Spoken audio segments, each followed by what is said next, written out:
किस्से गलियारों के पेश करते हैं अमरकांत की लिखी कहानी डिप्टी कलेक्टरी। शकलदीप बाबू कहीं 1 घंटे बाद वापस लौटे। घर में प्रवेश करने से पूर्व उन्होंने ओसारे के कमरे में झांका। कोई भी मुवक्किल नहीं था और मुहर्रिर साहब भी गायब थे। वो भीतर चले गए और अपने कमरे के सामने ओसारे में खड़े होकर बंदर की भांति आंखें मलका मलका कर उन्होंने रसोई घर की ओर देखा। उनकी पत्नी जमुना चौके के पास पीढ़े पर बैठी होंठ पर होंठ दबाए मुंह फुलाए तरकारी काट रही थी। वो मंद मंद मुस्कुराते हुए अपनी पत्नी के पास चले गए। उनके मुख पर असाधारण संतोष, विश्वास एवं उत्साह का भाव अंकित था। 1 घंटे पूर्व ऐसी बात नहीं थी। बात इस प्रकार आरंभ हुई। शकलदीप बाबू सवेरे दातुन कुल्ला करने के बाद अपने कमरे में बैठे ही थे कि जमुना ने तस्तरी में 2 जलेबियां नाश्ते के लिए सामने रख दी। वो बिना कुछ बोले जलपान करने लगे। जमुना पहले तो 1 आध मिनट चुप रही, फिर पति के मुख की ओर उड़ती नजर से देखने के बाद उसने बात छेड़ी। 2-3 दिन से बबुआ बहुत उदास रहते हैं। क्या? सिर उठाकर शकलदीप बाबू ने पूछा और उनकी भौहें तन गईं। जमुना ने व्यर्थ में मुस्कुराते हुए कहा, कल बोले इस साल डिप्टी कलेक्टरी की बहुत सी जगहें हैं, पर बाबूजी से कहते डर लगता है। कह रहे थे 2-4 दिन में फीस भेजने की तारीख बीत जाएगी। शकलदीप बाबू का बड़ा लड़का नारायण घर में बबुआ के नाम से ही पुकारा जाता था। उम्र उसकी लगभग 24 वर्ष की थी। पिछले 3-4 साल से बहुत सी परीक्षाओं में बैठने, एमएलए लोगों के दरवाजों के चक्कर लगाने तथा और भी उल्टे सीधे फन इस्तेमाल करने के बावजूद उसको अब तक कोई नौकरी नहीं मिल सकी थी। 2 बार डिप्टी कलेक्टरी के इम्तिहान में भी वो बैठ चुका था, पर दुर्भाग्य, अब एक अवसर उसे और मिलना था जिसको वो छोड़ना न चाहता था। और उसे विश्वास था कि चूंकि जगहें काफ़ी हैं और वो अब की जी जान से परिश्रम करेगा, इसलिए बहुत संभव है कि वो ले लिया जाए। शकलदीप बाबू मुख्तार थे, लेकिन इधर 1.5-2 साल से मुख्तारी की गाड़ी उनके चलाए न चलती थी। बुढ़ौती के कारण अब उनकी आवाज़ में न वो तड़प रह गई थी, न शरीर में वो ताकत और न चाल में वो अकड़। इसलिए मुवक्किल उनके यहाँ कम ही पहुँचते, कुछ तो आकर भी भड़क जाते। इस हालत में वो राम का नाम लेकर कचहरी जाते, अक्सर कुछ पा जाते जिससे दोनों जून चौका चूल्हा चल जाता। जमुना की बात सुनकर वो एकदम बिगड़ गए। क्रोध से उनका मुंह विकृत हो गया और वो सिर को झटकते हुए कटाह कुकुर की तरह बोले, तो मैं क्या करूं? मैं तो हैरान परेशान हो गया हूं। तुम लोग मेरी जान लेने पर तुले हुए हो। साफ साफ सुन लो, मैं 3 बार कहता हूं, मुझे नहीं होगा, मुझसे नहीं होगा, मुझसे नहीं होगा। जमुना कुछ न बोली, क्योंकि वो जानती थी कि पति का क्रोध करना स्वाभाविक है। शकलदीप बाबू 1-2 क्षण चुप रहे, फिर दाएं हाथ को ऊपर नीचे नचाते हुए बोले, फिर इसकी गारंटी ही क्या है कि इस दफे बाबू साहब ले लिए जाएंगे? मामूली एजी ऑफिस की क्लर्की में तो पूछे नहीं गए, डिप्टी कलेक्टर में कौन पूछेगा? आप में क्या खूबी है साहब कि आप डिप्टी कलेक्टर हो ही जाएंगे? 3rd क्लास बीए आप हैं, 24 घंटे मटर गश्ती आप करते हैं, दिन रात सिगरेट आप फूंकते हैं। आप में कौन से सुरखाब के पर लगे हैं? बड़े बड़े बह गए गधा पूछे कितना पानी। फिर करम करम की बात होती है। भाई समझ लो तुम्हारे करम में नौकरी लिखी ही नहीं। अरे हाँ, अगर सभी कुकुर काशी ही सेवेंगे तो हंडिया कौन चाटेगा? डिप्टी कलेक्टरी, डिप्टी कलेक्टरी, सच पूछो तो डिप्टी कलेक्टरी नाम से मुझे घृणा हो गई है। और होंठ बिचक गए।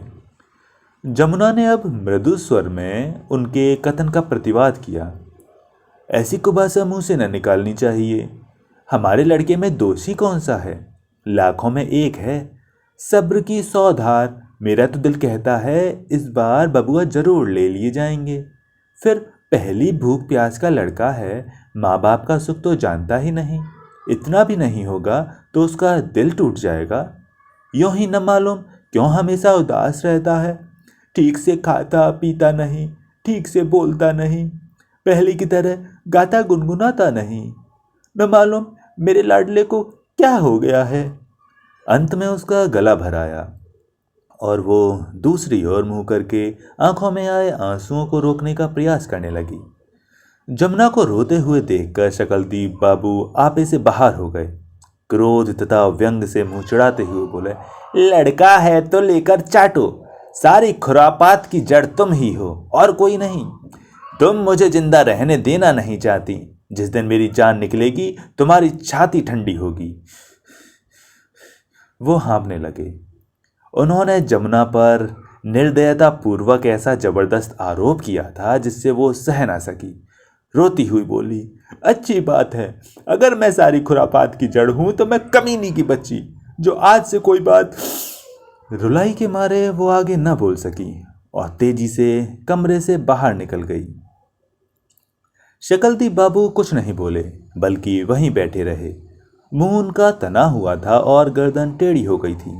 एक आध मिनट तक उसी तरह बैठे रहने के पश्चात वो जमीन पर पड़े अखबार के एक फटे पुराने टुकड़े को उठाकर इस तल्लीनता से पढ़ने लगे जैसे कुछ भी न हुआ हो। लगभग 15-20 मिनट तक वो उसी तरह पढ़ते रहे। फिर अचानक उठ खड़े हुए। उन्होंने लुंगी की तरह लिपटी धोती को खोलकर ठीक से पहन लिया और ऊपर से अपना पारसी कोट डाल लिया जो कुछ मैला हो गया था और जिसमें 2 चिप्पियां लगी थीं, और पुराना पंप शू पहन हाथ में छड़ी ले 1-2 बार घास कर बाहर निकल गए। पति की बात से जमुना के हृदय को गहरा आघात पहुंचा था। शकलदीप बाबू को बाहर जाते हुए उसने देखा, पर वो कुछ नहीं बोली। वो मुंह फुलाए चुपचाप घर के अटरम सटरम काम करती रही। और 1 घंटे बाद भी जब शकलदीप बाबू बाहर से लौट उसके पास आकर खड़े हुए, तब भी वो कुछ न बोली, चुपचाप तरकारी काटती रही। शकलदीप बाबू ने खांस कर कहा, सुनती हो, ये 150 रुपये रख लो। करीब 100 रुपये बबुआ की फीस में लगेंगे और 50 रुपये अलग रख देना, कोई और काम आ पड़े। जमुना ने हाथ बढ़ाकर रुपये तो अवश्य ले लिए, पर अब भी कुछ नहीं बोली। लेकिन शकलदीप बाबू अत्यधिक प्रसन्न थे और उन्होंने उत्साहपूर्वक आवाज में कहा, 100 रुपये बबुआ को दे देना, आज ही फीस भेज देंगे। होंगे, जरूर होंगे, बबुआ डिप्टी कलेक्टर अवश्य होंगे, कोई कारण ही ना है कि वो न लिए जाएं। लड़के के जेहन में कोई खराबी थोड़ी है। राम राम, नहीं, चिंता की कोई बात नहीं। नारायण जी, इस बार भगवान की कृपा से डिप्टी कलेक्टर अवश्य होंगे। जमुना अब भी चुप रही और रुपयों को ट्रंक में रखने के लिए उठकर अपने कमरे में चली गई। शकलदीप बाबू अपने कमरे की ओर लौट पड़े, पर कुछ दूर जाकर फिर घूम पड़े और जिस कमरे में जमुना गई थी उसके दरवाजे के सामने आकर खड़े हो गए और जमुना को ट्रंक में रुपए बंद करते हुए देखते रहे। फिर बोले, गलती किसी की नहीं, सारा दोष तो मेरा है। देखो ना, मैं बाप होकर कहता हूँ कि लड़का नाकाबिल है। नहीं नहीं, सारी खुराफात की जड़ मैं ही हूँ और कोई नहीं। 1-2 क्षण वो खड़े रहे, लेकिन तब भी जमुना ने कोई उत्तर नहीं दिया, तो कमरे में जाकर वो अपने कपड़े उतारने लगे। नारायण ने उसी दिन डिप्टी कलेक्टरी की फीस तथा फॉर्म भेज दिए। दूसरे दिन आदत के खिलाफ प्रातः काल ही शकलदीप बाबू की नींद उचट गई। वो हड़बड़ा कर आंखें मलते हुए उठ खड़े हुए और बाहर ओसारे के आकर चारों ओर देखने लगे। घर के सभी लोग निद्रा में निमग्न थे। सोए हुए लोगों की सांसों की आवाज और मच्छरों की भनभन सुनाई दे रही थी। चारों ओर अंधेरा था, लेकिन बाहर के कमरे से धीमी रोशनी आ रही थी। शकलदीप बाबू चौंक पड़े और पैरों को दबाए कमरे की ओर बढ़े। उनकी उम्र 50 के करीब होगी। वो गोरे, नाटे और दुबले पतले थे। उनके मुख पर अनगिनत रेखाओं का जाल बुना था और उनकी बाहों तथा गर्दन पर चमड़े झूल रहे थे। दरवाजे के पास पहुंचकर उन्होंने पंजे के बल खड़े हो होंठ दबाकर कमरे के अंदर झांका। उनका लड़का नारायण मेज पर रखी लालटेन के सामने सिर झुकाए ध्यानपूर्वक कुछ पढ़ रहा था। शकलदीप बाबू कुछ देर तक आंखों को आश्चर्य से फैलाकर अपने लड़के को देखते रहे, जैसे किसी आनंददायी रहस्य का उन्होंने अचानक पता लगा लिया हो। फिर वो चुपचाप धीरे से पीछे हट गए और वहीं खड़े होकर जरा मुस्कुराए और फिर दबे पांव धीरे धीरे वापस लौटे और अपने कमरे के सामने औसारे के किनारे खड़े होकर आसमान को उत्सुकतापूर्वक निहारने लगे। उनकी आदत 6 साढ़े 6 बजे से पहले उठने की नहीं थी, लेकिन आज उठ गए थे तो मन अप्रसन्न नहीं हुआ। आसमान में तारे अब भी चटक दिखाई दे रहे थे और बाहर के पेड़ों को हिलाती हुई और खपड़े को स्पर्श करके आंगन में न मालूम किस दिशा से आती जाती हवा उनको आनंदित एवं उत्साहित कर रही थी। वो पुनः मुस्कुरा पड़े और उन्होंने धीरे से फुसफुसाया, चलो अच्छा ही है। और अचानक उनमें न मालूम कहाँ का उत्साह आ गया। उन्होंने उसी समय ही दातुन करना शुरू कर दिया। इन कार्यों से निपटने के बाद भी अंधेरा ही रहा तो बाल्टी में पानी भरा और उसे गुसलखाने में ले जाकर स्नान करने लगे। स्नान से निवृत्त होकर जब वो बाहर निकले तो उनके शरीर में एक अपूर्व ताजगी तथा मन में एक अवर्णीय उत्साह था। यद्यपि उन्होंने अपने सभी कार्य चुपचाप करने की कोशिश की थी, तो भी देह दुर्लभ होने के कारण कुछ खटपट हो गई, जिसके परिणाम स्वरूप उनकी पत्नी की नींद खुल गई। जमुना को तो पहले चोर वोर का संदेह हुआ, लेकिन उसने झटपट आकर जब देखा तो आश्चर्यचकित हो गई। शकलती बाबू आंगन में खड़े खड़े आकाश को निहार रहे थे। जमुना ने चिंतातुर स्वर में कहा, इतनी जल्दी स्नान की जरूरत क्या थी? इतना सवेरे तो कभी नहीं उठा जाता था। कुछ हो हवा गया तो? शकलती बाबू झेंप गए। झूठी हंसी हंसते हुए बोले, धीरे धीरे बोलो भाई, बबुआ पढ़ रहे हैं। जमुना बिगड़ गई। धीरे धीरे क्यों बोलूं? इसी लक्षण से पर साल बीमार पड़ जाया गया था। शकलती बाबू को आशंका हुई कि इस तरह बातचीत करने से तकरार बढ़ जाएगा, शोर शराबा होगा, इसलिए उन्होंने पत्नी की बात का कोई उत्तर नहीं दिया।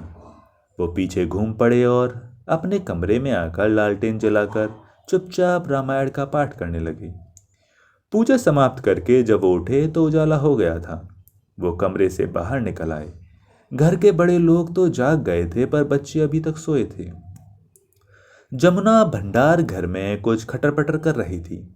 शकलती बाबू ताड़ गए और वो भंडार घर के दरवाजे के सामने खड़े हो गए और कमर पर दोनों हाथ रखकर कुतूहल के साथ अपनी पत्नी को कुंडे में से चावल निकालते हुए देखते रहे। कुछ देर बाद उन्होंने प्रश्न किया, नारायण की अम्मा, आजकल तुम्हारा पूजा पाठ नहीं होता क्या? और झेंपकर वो मुस्कुराए। शकलती बाबू इसके पूर्व सदा राधा स्वामियों पर बिगड़ते थे और मौका बेमौका उनकी कड़ी आलोचना भी करते थे। इसको लेकर औरतों में कभी कभी रोना पीटना तक भी हो जाता था। इसलिए आज भी जब शकलदीप बाबू ने पूजा पाठ की बात की तो जमुना ने समझा कि वो व्यंग कर रहे हैं। उसने भी प्रत्युत्तर दिया, हम लोगों को पूजा पाठ से क्या मतलब? हमको तो नरक में ही जाना है। जिसको सड़क जाना हो वो करे। लो, बिगड़ गई। शकलदीप बाबू मंद मंद मुस्कुराते हुए झट से बोले, अरे मैं तो मजाक थोड़ी कर रहा था। मैं बड़ी गलती पर था। राधा स्वामी तो बड़े प्रभावशाली देवता हैं।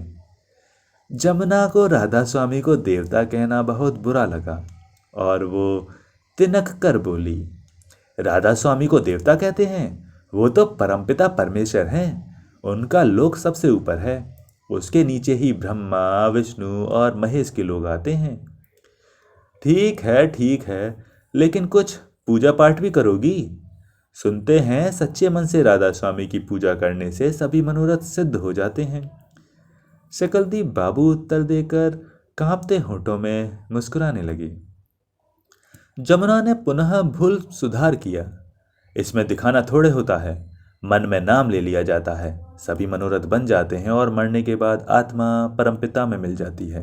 फिर 84 नहीं भुगतना पड़ता।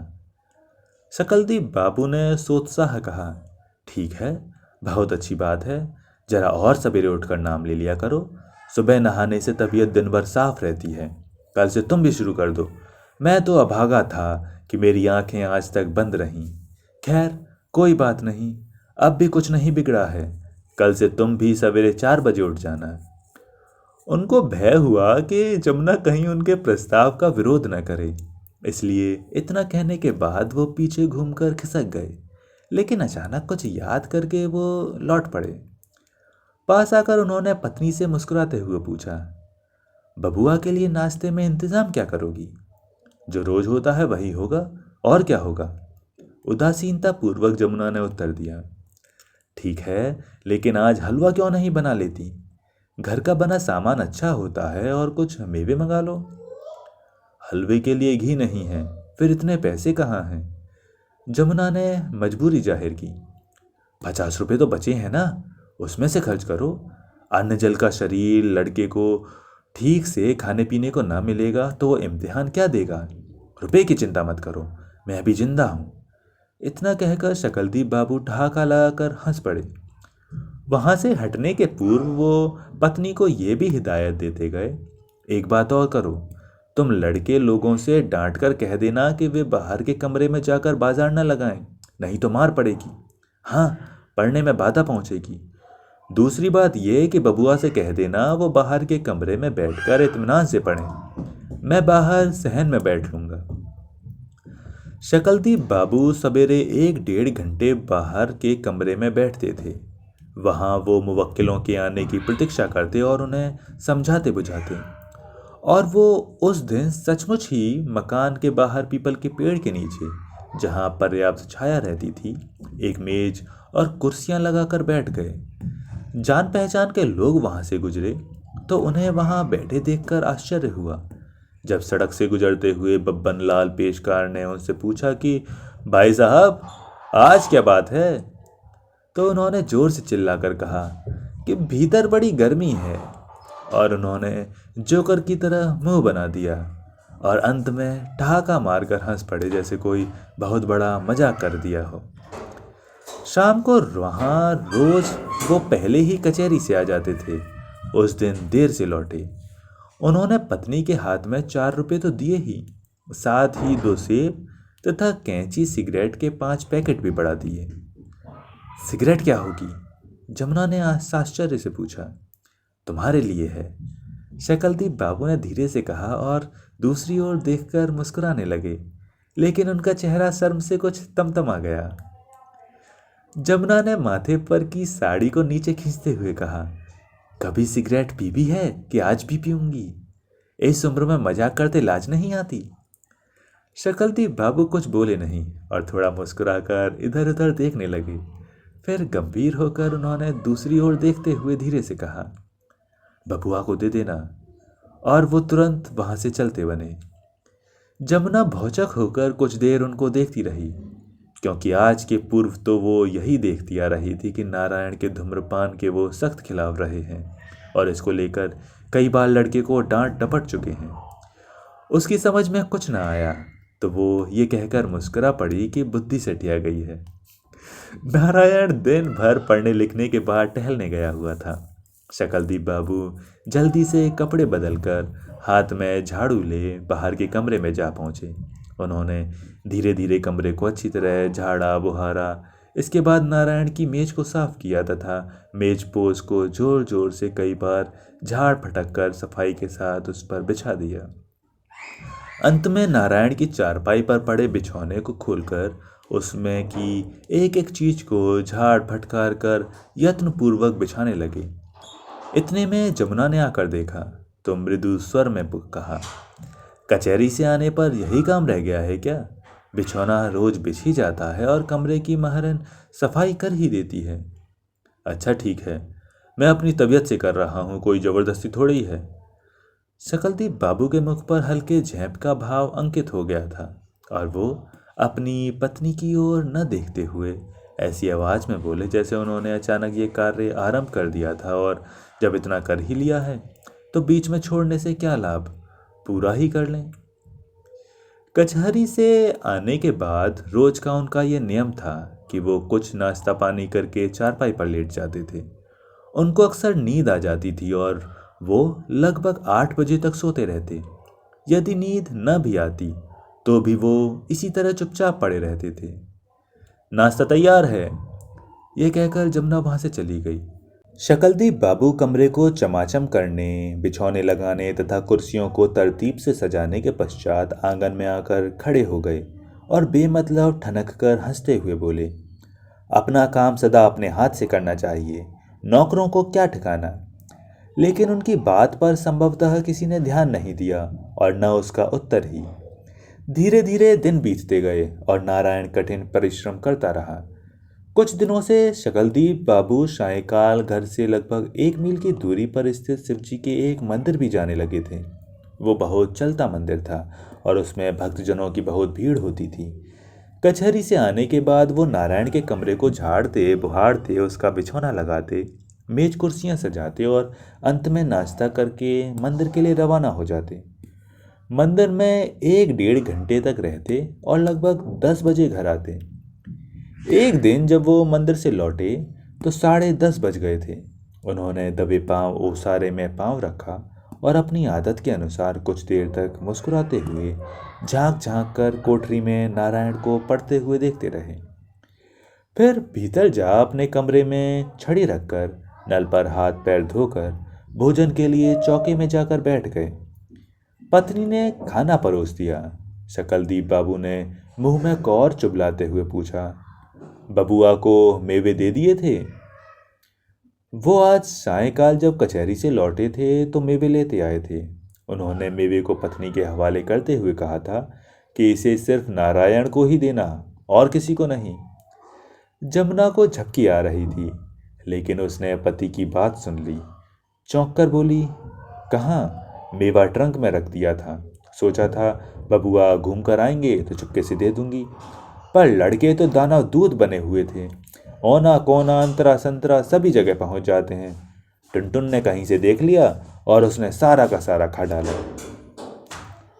टुनटुन शकलदीप बाबू का सबसे छोटा 12 वर्ष का अत्यंत ही नटखट लड़का था। क्यों? शकलदीप बाबू चिल्ला पड़े। उनका मुंह खुला गया था और उनकी जीभ पर रोटी का एक टुकड़ा दृष्टिगोचर हो रहा था। जमुना कुछ न बोली। अब शकलदीप बाबू ने गुस्से में पत्नी को मुंह चिढ़ाते हुए कहा, खा गया खा गया, तुम क्यों ना खा गई? तुम लोगों के खाने के लिए ही लाता हूं ना। खा गया। जमुना भी तिनक उठी। तो क्या हो गया? कभी मेवा मिश्री फल फूल तो उनको मिलते नहीं। बेचारे खुद्दी चुन्नी जो कुछ मिलता है उसी पर सब्र बांधे रहते हैं। अपने हाथ से खरीद कर कभी कुछ दिया भी तो नहीं गया। लड़का ही तो है, मन चल गया, खा लिया। फिर मैंने उसे बहुत मारा भी, अब उसकी जान तो नहीं ले लूंगी। अच्छा, तो खाया तुम और तुम्हारे लड़के ने। खूब मजे में खाओ, ऐसे खाने पर लानत है। वो गुस्से से थर थर कांपते हुए चिल्ला पड़े और फिर चौके से उठकर कमरे में चले गए। जमुना भय, अपमान और गुस्से से रोने लगी। उसने भी भोजन नहीं किया और वहां से उठकर चारपाई पर मुंह ढककर पड़ गई। लेकिन दूसरे दिन प्रातःकाल भी शकलदीप बाबू का गुस्सा ठंडा न हुआ और उन्होंने नहाने धोने तथा पूजा पाठ करने के बाद सबसे पहला काम ये किया कि जब टुनटुन जागा तो उन्होंने उसको अपने पास बुलाया और उससे पूछा कि उसने मेवा क्यों खाया। जब उसको कोई उत्तर न सूझा और वो भक्कू बनकर अपने पिता की ओर देखने लगा तो शकलदीप बाबू ने उसे कई तमाचे जड़ दिए। डिप्टी कलेक्टरी की परीक्षा इलाहाबाद में होने वाली थी और वहां रवाना होने के दिन आ गए। इस बीच नारायण ने इतना अधिक परिश्रम किया कि सभी आश्चर्यचकित थे। वो 18-19 घंटे तक पढ़ता। उसकी पढ़ाई में कोई बाधा उपस्थित नहीं होने पाती, बस उसे पढ़ना था। उसका कमरा साफ मिलता, उसका बिछौना बिछा मिलता, दोनों जून गांव के शुद्ध घी के साथ दाल भात रोटी तरकारी मिलती। शरीर की शक्ति तथा दिमाग की ताजगी को बनाए रखने के लिए नाश्ते में सवेरे हलवा दूध तथा शाम को मेवे या फल। और तो और लड़के की तबीयत न उछटे इसलिए सिगरेट की भी समुचित व्यवस्था थी। जब सिगरेट के पैकेट खत्म होते तो जमुना उसके पास 4-5 पैकेट और रखाती। जिस दिन नारायण को इलाहाबाद जाना था, शकलदीप बाबू की छुट्टी थी और वे सवेरे ही घूमने निकल गए। वो कुछ देर तक कंपनी गार्डन में घूमते रहे। फिर वहाँ तबीयत न लगी तो नदी के किनारे पहुँच गए। वहाँ भी मन न लगा तो अपने परम मित्र कैलाश बिहारी मुख्तार के यहाँ चले गए। वहाँ बहुत देर तक गप सड़ाका करते रहे और जब गाड़ी का समय निकट आया तो जल्दी जल्दी घर आए। गाड़ी 9 बजे खुलती थी। जमुना तथा नारायण की पत्नी निर्मला ने सवेरे ही उठकर जल्दी जल्दी खाना बना लिया था। नारायण ने खाना खाया और सबको प्रणाम कर स्टेशन को चल पड़ा। शकलदीप बाबू भी स्टेशन गए। नारायण को विदा करने के लिए उसके 4-5 मित्र भी स्टेशन पर पहुंचे थे। जब तक गाड़ी नहीं आई थी, नारायण प्लेटफॉर्म पर उन मित्रों से बातें करता रहा। शकलदीप बाबू अलग खड़े इधर उधर इस तरह देखते रहे जैसे नारायण से उनका कोई परिचय ना हो। और जब गाड़ी आई और नारायण अपने पिता तथा मित्रों के सहयोग से गाड़ी में पूरे सामान के साथ चढ़ गया, तो शकलदीप बाबू वहां से धीरे से खिसक गए और व्हीलर के बुक स्टॉल पर जा खड़े हुए। बुक स्टॉल का आदमी जान पहचान का था। उसने नमस्कार करके पूछा, कहिए मुख्तार साहब, आज कैसे आना हुआ? शकलदीप बाबू ने संतोषपूर्वक मुस्कुराते हुए उत्तर दिया, लड़का इलाहाबाद जा रहा है, डिप्टी कलेक्टरी का इम्तिहान देने। शाम तक पहुंच जाएगा। ड्योढ़े दर्जे के पास जो डिब्बा है ना, उसी में है। नीचे जो 4-5 लड़के खड़े हैं वे उसके मित्र हैं। सोचा भाई हम लोग बूढ़े ठहरे, लड़के इम्तिहान की बात कर रहे होंगे, क्या समझेंगे, इसलिए इधर चला आया। उसकी आंखें हास्य से संकुचित हो गईं। वहां वो थोड़ी देर तक रहे। इसके बाद जाकर घड़ी में समय देखा। कुछ देर तक तार घर के बाहर तार बाबू को खटर पटर करते हुए निहारा और फिर वहां से हटकर रेलगाड़ियों के आने जाने का टाइम टेबल पढ़ने लगे। लेकिन उनका ध्यान संभवतः गाड़ी की ओर ही था, क्योंकि जब ट्रेन खुलने की घंटी बजी तो वहां से भागकर नारायण के मित्रों के पीछे आ खड़े हुए। नारायण ने जब उनको देखा तो उसने झटपट नीचे उतरकर पैर छुए। खुश रहो बेटा, भगवान तुम्हारी मनोकामना पूरी करे, उन्होंने लड़के से बुदबुदाकर कहा और दूसरी ओर देखने लगे। नारायण बैठ गया और अब गाड़ी खुलने ही वाली थी। अचानक शकलदीप बाबू का दाहिना हाथ अपने कोट की जेब में से कोई चीज लगभग बाहर निकाल ली और वो कुछ आगे भी बढ़े, लेकिन फिर न मालूम क्या सोचकर रुक गए। उनका चेहरा तमतमा सा गया और जल्दबाजी में वो इधर उधर देखने लगे। गाड़ी सीटी देकर खुल गई तो शकलदीप बाबू चौंक उठे। उन्होंने जेब से वो चीज निकालकर मुट्ठी में बांध ली और उसे नारायण को देने के लिए दौड़ पड़े। वो दुर्बल तथा बूढ़े आदमी थे, इसलिए उनसे तेज क्या दौड़ा जाता। वो पैरों में फुर्ती लाने के लिए अपने हाथों को इस तरह भांज रहे थे जैसे कोई रोगी मरियल लड़का अपने साथियों के बीच खेलकूद के दौरान कोई हल्की पुल्की शरारत करने के बाद तेजी से दौड़ने के लिए गर्दन को झुकाकर हाथों को चक्र की भांति घुमाता है। उनके पैर थपथप की आवाज़ के साथ प्लेटफॉर्म पर गिर रहे थे और उनकी हरकतों का उनके मुख पर कोई विशेष प्रभाव दृष्टिगोचर नहीं हो रहा था। बस यही मालूम होता था कि वो कुछ परेशान हैं। प्लेटफॉर्म पर एकत्रित लोगों का ध्यान उनकी ओर आकर्षित हो गया। कुछ लोगों ने मौज में आकर जोर से ललकारा, कुछ ने किलकारियां मारी और कुछ लोगों ने दौड़ के प्रति उनकी तटस्था मुद्रा को देखकर बेतहासा हंसना आरंभ किया। लेकिन यह उनका सौभाग्य ही था कि गाड़ी अभी खुली ही थी और स्पीड में नहीं आई थी। परिणाम स्वरूप उनका हास्यजनक प्रयास सफल हुआ और उन्होंने डिब्बे के सामने पहुंचकर उत्सुक तथा चिंतित मुद्रा में डिब्बे से सिर निकालकर झांकते हुए नारायण के हाथ में एक पुड़िया देते हुए कहा, बेटा इसे श्रद्धा के साथ खा लेना, भगवान शंकर का प्रसाद है। पुड़िया में कुछ बताशे थे जो उन्होंने कल शाम को शिव जी को चढ़ाए थे और जिसे पता नहीं क्यों नारायण को देना भूल गए थे।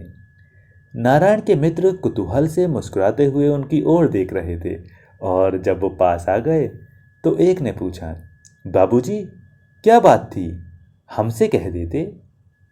शकलदीप बाबू ये कहकर कि कोई बात नहीं, कुछ रुपए थे, सोचा मैं ही दे दूं, तेजी से आगे बढ़ गए। परीक्षा समाप्त होने के बाद नारायण घर वापस आ गया। उसने सचमुच पर्चे बहुत अच्छे किए थे और उसने घर वालों से साफ साफ कह दिया था कि यदि कोई बेईमानी न हुई तो वो इंटरव्यू में अवश्य बुलाया जाएगा। घर वालों की बात तो दूसरी थी, लेकिन जब मोहल्ले और शहर के लोगों ने ये बात सुनी तो उन्होंने विश्वास नहीं किया। लोग व्यंग में कहने लगे, हर साल तो यही कहते हैं बच्चों, वो कोई दूसरे होते हैं जो इंटरव्यू में बुलाए जाते हैं। लेकिन बात नारायण ने झूठ नहीं कही थी। क्योंकि एक दिन उसके पास सूचना आई कि उसको इलाहाबाद में प्रादेशिक लोक सेवा आयोग के समक्ष इंटरव्यू के लिए उपस्थित होना है। ये समाचार बिजली की तरह सारे शहर में फैल गया। बहुत साल बाद इस शहर से कोई लड़का डिप्टी कलेक्टरी के इंटरव्यू के लिए बुलाया गया था। लोगों में आश्चर्य का ठिकाना न रहा। सायंकाल कचहरी से आने पर शकलदीप बाबू सीधे आंगन में जा खड़े हो गए और जोर से ठठाकर हंस पड़े। फिर कमरे में जाकर कपड़े उतारने लगे। शकलदीप बाबू ने कोट को खूंटी पर टांगते हुए लपक कर आती हुई जमुना से कहा, अब करो ना राज। हमेशा शोर मचाए रहती थी कि ये नहीं है वो नहीं है। ये मामूली बात नहीं है कि बबुआ इंटरव्यू में बुलाए गए हैं। आया ही समझो, जब आ जाएं तभी ना। जमुना ने कंजू से मुस्कुराते हुए कहा। शकलदीप बाबू थोड़ा हंसते हुए बोले, तुमको अब भी संदेह है? लो, मैं कहता हूं कि बबुआ जरूर आएंगे, जरूर आएंगे। नहीं आएंगे तो मैं अपनी मूंछ मुड़वा दूंगा। और कोई कहे या ना कहे, मैं तो इस बात को पहले से ही जानता था। अरे मैं ही क्यों, सारा शहर यही कहता है। अंबिका बाबू वकील मुझे बधाई देते हुए बोले, इंटरव्यू में बुलाए जाने का मतलब ये है कि इंटरव्यू थोड़ा भी अच्छा हो गया तो चुनाव निश्चित है। मेरी नाक में दम था, जो भी सुनता बधाई देने चला आता। मोहल्ले के लड़के मुझे भी आकर बधाई दे गए हैं। जानकी, कमल और गौरी तो अभी अभी गए हैं। जमुना ने स्वप्निल आंखों से अपने पति को देखते हुए सूचना दी। तो तुम्हारी कोई मामूली हस्ती है? अरे तुम डिप्टी कलेक्टर की माँ हो ना जी। इतना कहकर शकलदीप बाबू ठहाका मार कर हंस पड़े। जमुना कुछ नहीं बोली, बल्कि उसने मुस्की काटकर साड़ी का पल्ला सिर के आगे थोड़ा और खींचकर मुंह टेढ़ा कर लिया। शकलदीप बाबू ने जूते निकालकर चारपाई पर बैठते हुए धीरे से कहा, अरे भाई, हमको तुमको क्या लेना है? एक कोने में पड़कर राम नाम जपा करेंगे। लेकिन मैं तो अभी ये सोच रहा हूँ कि कुछ साल तक और मुख्तारी करूँगा। नहीं, यही ठीक रहेगा। उन्होंने गाल फुलाकर एक दो बार मुझ पर ताव दिए। जमुना ने इसका प्रतिवाद किया। लड़का मानेगा थोड़े, खींच ले जाएगा। हमेशा ये देखकर उसकी छाती फटी रहती थी कि बाबूजी इतनी मेहनत करते हैं और वो कुछ भी मदद नहीं करता। कुछ कह रहा था क्या? शकलदीप बाबू ने धीरे से पूछा और पत्नी की ओर न देखकर दरवाजे के बाहर मुंह बनाकर देखने लगे। जमुना ने आश्वासन दिया, मैं जानती नहीं क्या, उसका चेहरा बताता है। बाप को इतना काम करते देखकर उसको कुछ अच्छा थोड़ी लगता है। अंत में उसने नाक सिकुड़ लिए। नारायण 15 दिन बाद इंटरव्यू देने गया और उसने इंटरव्यू भी काफ़ी अच्छा किया। वो घर वापस आया तो उसके हृदय में अत्यधिक उत्साह था। और जब उसने ये बताया कि जहाँ और लड़कों का 15-20 मिनट तक ही इंटरव्यू हुआ, उसका पूरे 50 मिनट तक इंटरव्यू होता रहा और उसने सभी प्रश्नों के संतोषजनक उत्तर दिए, तो अब ये सभी ने मान लिया कि नारायण का लिया जाना निश्चित है। दूसरे दिन कचहरी में फिर वकीलों और मुख्तारों ने शकलदीप बाबू को बधाइयाँ दी और विश्वास प्रकट किया कि नारायण अवश्य चुन लिया जाएगा। शकलदीप बाबू मुस्कुराकर धन्यवाद देते और लगे हाथों नारायण के व्यक्तिगत जीवन की एक दो बातें भी सुना देते और अंत में सिर को आगे बढ़ाकर फुसफुसाहट में दिल का राज प्रकट करते। आपसे कहता हूँ, पहले मेरे मन में शंका थी। शंका क्या, 16 आने शंका थी, लेकिन आप लोगों की दुआ से अब वो दूर हो गई है। जब वो घर लौटे तो नारायण, गौरी और कमल दरवाजे के सामने खड़े बातें कर रहे थे। नारायण इंटरव्यू के संबंध में ही कुछ बता रहा था। वो अपने पिताजी को आता देखकर धीरे धीरे बोलने लगा। शकलदीप बाबू चुपचाप वहां से गुजर गए, लेकिन 2-3 गज ही आगे गए होंगे कि गौरी की आवाज़ उनको सुनाई पड़ी। अरे तुम्हारा हो गया, अब तुम मौज करो। इतना सुनते ही शकलदीप बाबू घूम पड़े और लड़कों के पास आकर उन्होंने पूछा, क्या? उनकी आंखें संकुचित हो गई थीं और उनकी मुद्रा ऐसी हो गई थी जैसे किसी महफिल में जबरदस्ती घुस आए हों। लड़के एक दूसरे को देखकर शिष्टापूर्वक होठों में मुस्कुराए। फिर गौरी ने अपने कथन को स्पष्ट किया। मैं कह रहा था नारायण से बाबूजी कि उनका चुना जाना निश्चित है। शकलदीप बाबू ने सड़क से गुजरती हुई एक मोटर को गौर से देखने के बाद धीरे से कहा, हाँ देखिए ना, जहाँ एक से एक धुरंधर लड़के पहुँचते हैं। सबसे तो 20 मिनट ही इंटरव्यू होता है, पर इनसे पूरे 50 मिनट। अगर नहीं लेना होता तो 50 मिनट तक तंग करने की क्या ज़रूरत थी। 5-10 मिनट पूछताछ करके।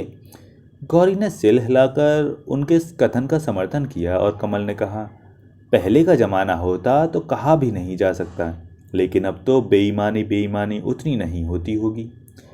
शकलदीप बाबू ने आंखें संकुचित करके हल्की फुल्की आवाज में पूछा, बेईमानी नहीं होती ना? हाँ, अब उतनी नहीं होती। पहले की बात दूसरी थी।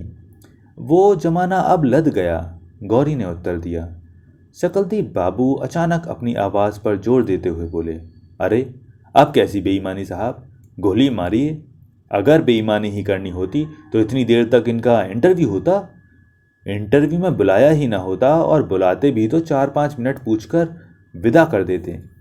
इसका किसी ने उत्तर नहीं दिया तो वह मुस्कुराते हुए घूमकर घर में चले गए।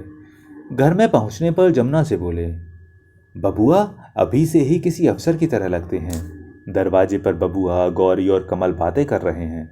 मैंने दूर ही से गौर किया, जब नारायण बाबू बोलते हैं तो उनके बोलने और हाथ हिलाने से एक अजीब ही शान टपकती है। उनके दोस्तों में ऐसी बात कहाँ। आज दोपहर में मुझे कह रहे थे कि तुझे मोटर में घुमाऊंगा, जमुना ने खुशखबरी सुनाई। शकलदीप बाबू खुश होकर नाक सुड़कते हुए बोले, अरे तो उसको मोटर की कमी होगी, घूमना ना जितना चाहना। वो सहसा चुप हो गए और खोए खोए इस तरह मुस्कुराने लगे जैसे कोई स्वादिष्ट चीज खाने के बाद मन ही मन उसका मजा ले रहे हों। कुछ देर बाद उन्होंने पत्नी से प्रश्न किया, क्या कह रहा था मोटर में घुमाऊंगा? जमुना ने फिर वही बात दोहरा दी। शकलदीप बाबू ने धीरे से दोनों हाथों से ताली बजाते हुए मुस्कुरा कर कहा, चलो अच्छा है। उनके मुख पर अपूर्ण स्वप्निल संतोष का भाव अंकित था। 7-8 दिनों में नतीजा निकलने का अनुमान था। सभी को विश्वास हो गया था कि नारायण ले लिया जाएगा, और सभी नतीजे की बेचैनी से प्रतीक्षा कर रहे थे। अब शकलदीप बाबू और भी व्यस्त रहने लगे। पूजा पाठ का उनका कार्यक्रम पूर्ववत जारी था। लोगों से बातचीत करने में उनको काफ़ी मज़ा आने लगा, और वो बातचीत के दौरान ऐसी स्थिति उत्पन्न कर देते कि लोगों को कहना पड़ता कि नारायण अवश्य ही ले लिया जाएगा। वो अपने घर पर एकत्रित नारायण तथा उसके मित्रों की बातें छिपकर सुनते। वो कभी कभी अचानक उनके दल में घुस जाते तथा जबरदस्ती बात करने लगते। कभी कभी नारायण को अपने पिता की यह हरकत बहुत बुरी लगती और वो क्रोध में दूसरी ओर देखने लगता। रात में शकलदीप बाबू चौंक कर उठ बैठते और बाहर आकर कमरे में लड़के को सोता हुआ देखने लगते, या आंगन में खड़े होकर आकाश को निहारने लगते। एक दिन उन्होंने सवेरे ही सबको सुनाकर जोर से कहा, नारायण की माँ, आज मैंने सपना देखा है कि नारायण बाबू डिप्टी कलेक्टर हो गए। जमुना रसोई के बरामदे में बैठी चावल फटक रही थी, और उसी के पास नारायण की पत्नी निर्मला घूंघट काढ़े दाल बीन रही थी। जमुना ने सिर उठाकर अपने पति की ओर देखते हुए प्रश्न किया, सपना सवेरे दिखाई पड़ा था क्या? सवेरे के नहीं तो शाम के सपने के बारे में तुमसे कहने आऊँगा। अरे एकदम ब्रह्म मुहूर्त में देखा था। देखता हूँ कि अखबार में नतीजा निकल गया है कि उसमें नारायण बाबू का भी नाम है। अब ये याद नहीं कि कौन सा नंबर था, पर इतना कह सकता हूँ कि नाम काफ़ी ऊपर था। अम्मा जी, सवेरे का सपना तो एकदम सच होता है ना? निर्मला ने धीरे से जमुना से कहा।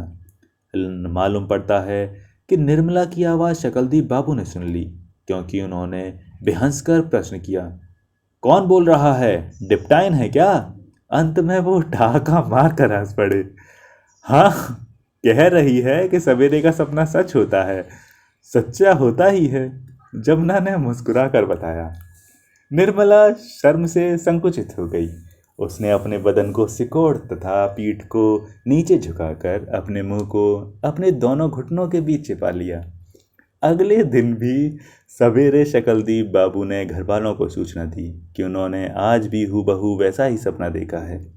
जमुना ने अपनी नाक की ओर देखते हुए कहा, सवेरे का सपना तो हमेशा ही सच्चा होता है। जब बहू को लड़का होने वाला था, मैंने सवेरे सवेरे सपना देखा कि कोई सड़क की देवी हाथ में बालक लिए आसमान से आंगन में उतर रही है। बस मैंने समझ लिया कि लड़का ही है। लड़का ही निकला। शकलदीप बाबू ने जोश में आकर कहा, और मान लो कि झूठ है, तो ये सपना एक दिन दिखाई पड़ता, दूसरे दिन भी हूबहू वही सपना क्यों दिखाई देता, फिर वो भी ब्रह्म मुहूर्त में ही। बहू ने भी ऐसा ही आज कोई सपना देखा है। डिप्टाइन ने भी? शकलदीप बाबू ने मुस्की काटते हुए कहा, हाँ, डिप्टाइन ने ही। ठीक सवेरे उन्होंने देखा कि एक बंगले में हम लोग रह रहे हैं और हमारे दरवाजे पर मोटर खड़ी है। जमुना ने उत्तर दिया। शकलदीप बाबू खोए खोए मुस्कुराते रहे, फिर बोले, अच्छी बात है, अच्छी बात है। एक दिन रात को लगभग 1 बजे शकलदीप बाबू ने उठकर पत्नी को जगाया और उसको अलग ले जाते हुए बेशर्म महाब्राह्मण की भांति हंसते हुए प्रश्न किया, कहो भाई, कुछ खाने को होगा? बहुत देर से नींद ही नहीं लग रही है, पेट कुछ मांग रहा है। पहले मैंने सोचा जाने भी दो, ये कोई खाने का समय है, पर इससे काम बनते ना दिखा तो तुमको जगाया। शाम को खाया था, वो सब पच गया। जमुना अचंभे के साथ आंखें फाड़ फाड़ कर अपने पति को देख रही थी। दाम्पत्य जीवन के इतने दीर्घकाल में कभी भी, यहाँ तक कि शादी के प्रारंभिक दिनों में भी, शकलदीप बाबू ने रात में उसको जगाकर कुछ खाने को नहीं मांगा था। वो झुंझला पड़ी और उसने असंतोष व्यक्त किया। ऐसा पेट तो कभी भी नहीं था, मालूम नहीं इस समय रसोई में कुछ है या नहीं। शकलदीप बाबू झेंप कर मुस्कुराने लगे। 1-2 क्षण बाद जमुना ने आंखें मलकर पूछा, बबुआ के मेवे से थोड़ा सा दे दूं क्या? शकलदीप बाबू झट से बोले, अरे राम राम, मेवा तो तुम जानती हो मुझे बिल्कुल पसंद नहीं। जाओ तुम सो, भूख भूख थोड़े है, मजाक किया था। ये कहकर वो धीरे से अपने कमरे में चले गए। लेकिन वो लेटे ही थे कि जमुना कमरे में एक छिपोली में एक रोटी और गुड़ लेकर आई। शकलदीप बाबू हंसते हुए उठ बैठे। शकलदीप बाबू पूजा पाठ करते, कचहरी जाते, दुनिया भर के लोगों से दुनिया भर की बातचीत करते, इधर उधर मटर गश्ती करते और जब खाली रहते तो कुछ न कुछ खाने को मांग बैठते। वो चटोर हो गए और उनके जब देखो भूख लग जाती। इस तरह कभी रोटी गुड़ खा लेते, कभी आलू भुनवा कर चख लेते और कभी हाथ पर चीनी लेकर फाँक जाते। भोजन में भी वो परिवर्तन चाहने लगे। कभी खिचड़ी की फरमाइश कर देते, कभी सत्तू प्याज की, कभी सिर्फ दाल रोटी की, कभी मकुनी की, कभी सिर्फ दाल भात की ही। उनका समय कटता ही न था और वो समय काटना चाहते थे। इस बदपरहेजी तथा मानसिक तनाव का नतीजा ये निकला कि वो बीमार पड़ गए। उनको बुखार तथा दस्त आने लगे। उनकी बीमारी से घर के लोगों को बड़ी चिंता हुई। जमुना ने रुआंसी आवाज में कहा, बार बार कहती थी इतनी मेहनत न कीजिए, पर सुनता ही कौन है, अब भोगना पड़ा ना। पर शकलदीप बाबू पर इसका कोई असर न हुआ। उन्होंने बात उड़ा दी, अरे मैं तो कचहरी जाने वाला था, पर यह सोचकर रुक गया कि अब मुख्तारी तो छोड़नी ही है, थोड़ा आराम कर लें। मुख्तारी जब छोड़नी होगी होगी, इस समय तो दोनों जून की रोटी दाल का इंतजाम करना है। जमुना ने चिंता प्रकट की, अरे तुम कैसी बात करती हो, बीमारी हैरानी तो सबको होती है, मैं मिट्टी का ढेला थोड़ी ही हूँ कि गल जाऊंगा। बस 1 आध दिन की बात है, अगर बीमारी सख्त होती तो मैं इस तरह टनक टनक कर बोलता। शकलदीप बाबू ने समझाया और अंत में उनके होठों पर एक क्षीण मुस्कुराहट खेल गई। वो दिन भर बेचैन रहे, कभी लेटते, कभी उठ बैठते और कभी बाहर निकलकर टहलने लगते, लेकिन दुर्बल इतने हो गए थे कि 5-10 कदम चलते ही थक जाते और फिर कमरे में आकर लेटे रहते। करते करते शाम हुई और जब शकलदीप बाबू को ये बताया गया कि कैलाश बिहारी मुख्तार उनका समाचार लेने आए हैं, तो वो उठ बैठे और झटपट चादर ओढ़, हाथ में छड़ी ले, पत्नी के लाख मना करने पर भी बाहर निकल आए। दस्त तो बंद हो गया था, पर बुखार अभी था और इतने ही समय में वो चिड़चिड़े हो गए थे। कैलाश भिखारी ने उनको देखते ही चिंतातुर स्वर में कहा, अरे तुम कहाँ बाहर आ गए, मुझे ही भीतर बुला लेते। शकलदीप बाबू चारपाई पर बैठ गए और क्षीण हंसी हंसते हुए बोले, अरे मुझे कुछ हुआ थोड़े ही है, सोचा आराम करने की ही आदत डालूं। ये कहकर वो अर्थपूर्ण दृष्टि से अपने मित्र को देखकर मुस्कुराने लगे। सब हालचाल पूछने के बाद कैलाश बिहारी ने प्रश्न किया, नारायण बाबू कहीं दिखाई नहीं दे रहे, कहीं घूमने गए हैं क्या? शकलदीप बाबू ने बनावटी उदासीनता प्रकट करते हुए कहा, हाँ, गए होंगे कहीं। लड़के उनको छोड़ते भी तो नहीं, कोई ना कोई आकर लेवा जाता है। कैलाश बिहारी ने सराहना की, खूब हुआ साहब। मैं भी जब इस लड़के को देखता था तो दिल में सोचता था कि यह आगे चलकर कुछ ना कुछ जरूर होगा। वो तो साहब देखने से ही पता लग जाता है। चाल में और बोलने चालने के तरीके में कुछ ऐसा है ही कि चलिए, हम सब इस माने में बहुत भाग्यशाली हैं। शकलदीप बाबू इधर उधर देखने के बाद सिर को आगे बढ़ाकर सलाह मशवरा की आवाज़ में बोले, अरे भाई साहब, कहाँ तक बताऊं, अपने मुंह से क्या कहना, पर ऐसा सीधा साधा लड़का तो मैंने देखा नहीं। पढ़ने लिखने का तो इतना शौक कि 2400 घंटे पढ़ता रहे, मुंह खोलकर किसी से कोई भी चीज़ मांगता नहीं। कैलाश बिहारी ने भी अपने लड़के की तारीफ में कुछ बातें पेश कर दी। लड़के तो मेरे भी सीधे हैं, पर मझला लड़का शिवनाथ जितना गऊ है उतना कोई नहीं, ठीक नारायण बाबू की तरह है। नारायण तो उस जमाने का कोई ऋषि मुनि मालूम पड़ता है। शकलदीप बाबू ने गंभीरतापूर्वक कहा, बस उसकी एक ही आदत है, मैं उसकी माँ को मेवा दे देता हूँ और नारायण रात में अपनी माँ को जगा कर खाता है। भली बुरी उसकी बस यही एक आदत है। अरे भैया, तुमसे बताता हूँ, लड़कपन में हमने इसका नाम पन्ना लाल रखा था। पर एक दिन एक महात्मा घूमते हुए हमारे घर आए।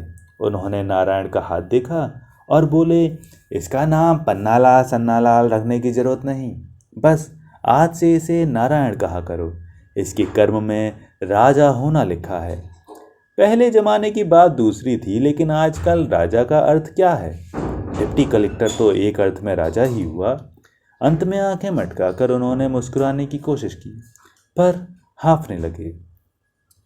दोनों मित्र बहुत देर तक बातचीत करते रहे और अधिकांश समय वे अपने अपने लड़कों का गुणगान करते रहे। घर के लोगों को शकलदीप बाबू की बीमारी की चिंता थी। बुखार के साथ दस्त भी था, इसलिए वो बहुत कमज़ोर हो गए थे। लेकिन वो बात को ये कहकर उतार देते, अरे कुछ नहीं, एक दो दिन में अच्छा हो जाऊंगा।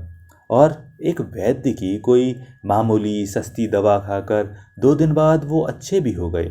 लेकिन उनकी दुर्बलता पूर्ववत थी। जिस दिन डिप्टी कलेक्टरी का नतीजा निकला, रविवार का दिन था। शकलदीप बाबू सवेरे रामायण का पाठ तथा नाश्ता करने के बाद मंदिर चले गए।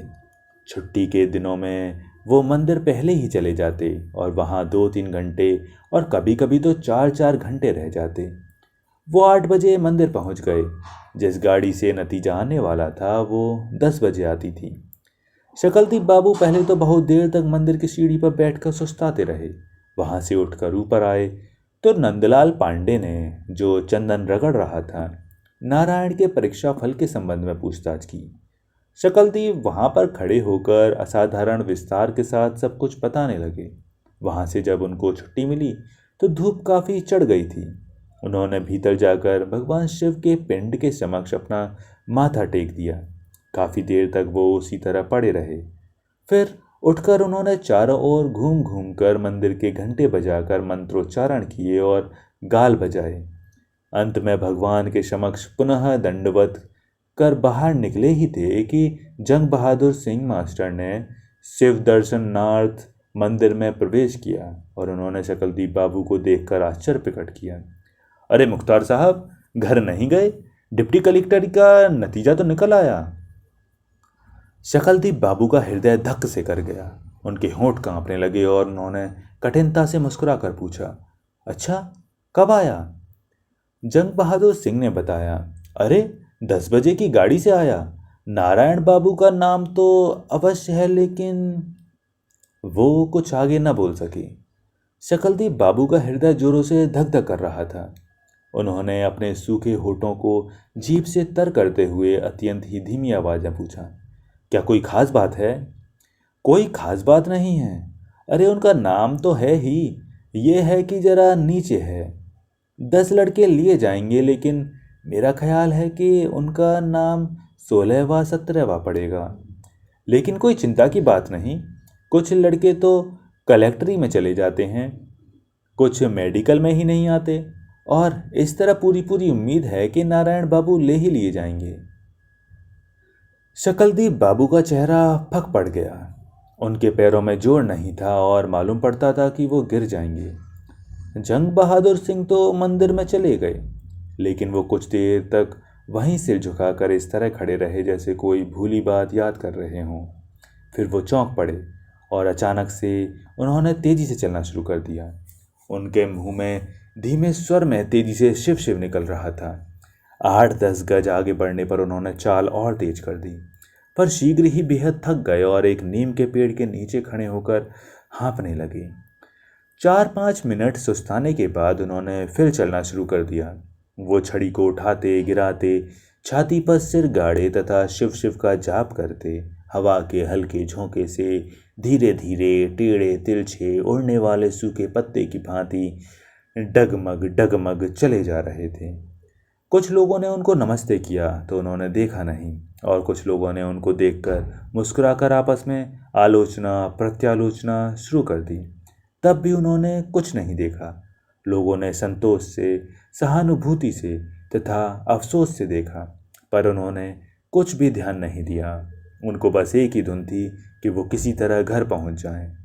घर पहुंचकर वो अपने कमरे में चारपाई पर धम से बैठ गए। उनके मुंह से केवल इतना ही निकला, नारायण की अम्मा।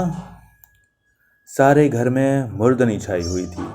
छोटे से आंगन में गंदा पानी, मिट्टी, बाहर से उड़ आए हुए सूखे पत्ते तथा गंदे कागज पड़े थे, और नाबदान से दुर्गंध आ रही थी। ओसारे में पड़ी पुरानी बंसखट पर बहुत से गंदे कपड़े पड़े थे, और रसोई घर से उस वक्त भी धुआं उठ उठकर सारे घर की सांस को घोंट रहा था। कहीं कोई खटर पटर नहीं हो रही थी और मालूम होता था कि घर में कोई है ही नहीं। शीघ्र ही जमुना ने मालूम न किधर से निकलकर कमरे में आई, और पति को देखते ही उसने घबरा कर पूछा, तबीयत तो ठीक है? शकलदीप बाबू ने झुंझला कर उत्तर दिया, मुझे क्या हुआ है जी? पहले ये बताओ, नारायण जी कहाँ हैं? जमुना ने बाहर के कमरे की ओर संकेत करते हुए बताया, उसी में पड़े हैं, न कुछ बोलते हैं और न कुछ सुनते हैं। मैं पास गई तो गुमसुम बने रहे। मैं तो डर गई हूँ। शकलदीप बाबू ने मुस्कुराते हुए आश्वासन दिया, अरे कुछ नहीं, सब कल्याण होगा, चिंता की कोई बात नहीं। पहले ये तो बताओ, बबुआ को तुमने कभी ये तो नहीं बताया था कि उनकी फीस तथा खाने पीने के लिए मैंने 600 रुपये कर्ज लिए हैं? मैंने तुमको मना कर दिया था कि ऐसी किसी भी सूरत में न करना। जमुना ने कहा, मैं ऐसी बेवकूफ़ थोड़े हूँ। लड़के ने 1-2 बार खोद खोद कर पूछा था कि इतने रुपए कहाँ से आते हैं। एक बार तो उसने यहाँ तक कहा था कि यह फल मेवा और दूध बंद कर दो, बाबूजी बेकार में इतनी फिजूल खर्ची कर रहे हैं। पर मैंने कह दिया था कि तुमको फिक्र करने की ज़रूरत नहीं, तुम बिना किसी चिंता के मेहनत करो, बाबूजी को इधर बहुत मुकदमे मिल रहे हैं। शकलदीप बाबू बच्चे की तरह खुश होते हुए बोले, बहुत अच्छा, कोई चिंता की बात नहीं, भगवान सब कल्याण करेंगे। बबुआ कमरे में ही है ना? जमुना ने स्वीकृति में सिर हिला दिया। शकलदीप बाबू मुस्कुराते हुए उठे। उनका चेहरा पतला पड़ गया था, आंखें ढस गई थीं और मुख पर मूछें झाड़ों की भांति फरक रही थीं। वो जमुना से ये कहकर कि तुम अपना काम देखो, मैं अभी आया, कदम को दबाते हुए बाहर के कमरे की ओर बढ़े। उनके पैर कांप रहे थे और उनका सारा शरीर कांप रहा था। उनकी सांस गले में अटक अटक रही थी। उन्होंने पहले ओसारे ही में सिर बढ़ाकर कमरे में झांका। बाहर वाला दरवाज़ा और खिड़कियां बंद थीं। परिणाम स्वरूप कमरे में अंधेरा था। पहले तो कुछ न दिखाई पड़ा और उनका हृदय धक धक करने लगा, लेकिन उन्होंने थोड़ा और आगे बढ़कर गौर से देखा तो चारपाई पर कोई व्यक्ति छाती पर दोनों हाथ बांधे चित पड़ा है। वो नारायण ही था। वो धीरे से चोर की भांति पैरों को दबाकर कमरे के अंदर दाखिल हुए। उनके चेहरे पर अस्वाभाविक विश्वास की मुस्कुराहट थिरक रही थी। वो मेज के पास पहुंचकर चुपचाप खड़े हो गए और अंधेरे ही में किताब उलटने पुलटने लगे। लगभग 1.5-2 मिनट तक वहीं उसी तरह खड़े रहने पर वो सराहनीय फुर्ती से घूमकर नीचे बैठ गए और खिसक कर चारपाई के पास चले गए और चारपाई के नीचे झांक झांक कर देखने लगे, जैसे कोई चीज खोज रहे हों। तत्पश्चात पास में रखी नारायण की चप्पल को उठा लिया और 1-2 क्षण उसको उलटने पुलटने के पश्चात उसको धीरे से वहीं रख दिया। अंत में वो सांस रोककर धीरे धीरे इस तरह उठने लगे जैसे कोई चीज खोजने आए थे, लेकिन उसमें असफल होकर चुपचाप वापस लौट रहे हों। खड़े होते समय वो अपना सिर नारायण के मुख के निकट ले गए और उन्होंने नारायण को आंखें फाड़ फाड़ कर गौर से देखा।